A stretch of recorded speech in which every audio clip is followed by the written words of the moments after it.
Hi అండి అందరికీ. Summer holidays కదా, అమ్మ వాళ్ళ ఇంటి దగ్గర నుండి అయితే నేను పిల్లల్ని తీసుకొని అత్తయ్య వాళ్ళ ఇంటికి వచ్చామండి. పిల్లలకి అమ్మమ్మ తాతయ్య అలాగే నానమ్మ తాతయ్య అందరి ప్రేమ చాలా అవసరం కదా, అందుకనేసి మేము సంవత్సరానికి ఒకసారైనా మా అత్తయ్య వాళ్ళ ఇంటికి వచ్చి కొన్ని రోజులు స్పెండ్ చేస్తామండి. దూరంగా ఉండడం వల్ల అత్తయ్య వాళ్ళ ఇంటికి ఊరికే రాలేకపోతున్నామని బాధపడుతూ ఉంటాము.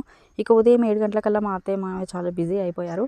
వడ్ల బస్తాలని బియ్యం పట్టించడానికి అనేసి మిల్లుకాడికి పంపిస్తున్నారండి. బయటే ఉండిపోవడం వల్ల ఎలుకలు కొట్టి కొన్ని వడ్లయితే పాడైపోయాయి. ఇక మేము ఉదయం లేసేసరికి అత్తయ్య పాలు పిండేసి కల్లాపు జల్లిలా ముగ్గులైతే పెట్టేసిందండి. తను రోజు ఇలానే చేస్తుంది, ఎంతో ఓపికగా అన్ని పనులు చేస్తుంది. ఇక వడ్ల బస్తాలను అయితే బండి మీద ఎక్కిస్తున్నారు. ఇంటి చుట్టూ పచ్చదనంతో నిండిపోయి ఉంటుందండి. కొబ్బరి చెట్లు, మామిడి పళ్ళు, జామ పళ్ళు, సపోటా ఇలా రకరకాల ఫ్రూట్స్ అయితే మా అత్తయ్య వాళ్ళ ఇంటి దగ్గర ఉంటాయి. అన్ని రకాల సీజన్ ఫ్రూట్స్ అయితే ఇక్కడ దొరుకుతాయండి. ఇక ఎడ్ల బండిని చూడడము అలాగే అదంతా చూడడం మా వాళ్ళకి ఫస్ట్ టైము. వాళ్ళైతే చాలా హ్యాపీగా ఫీల్ అయ్యారు, ఎక్సైటింగ్గా ఫీల్ అయ్యారు, ఎంతో ఆనందపడ్డాడు. మా చిన్నోడు అయితే అవన్నీ పోయేదాకా అక్కడే ఉన్నాడు. ఈ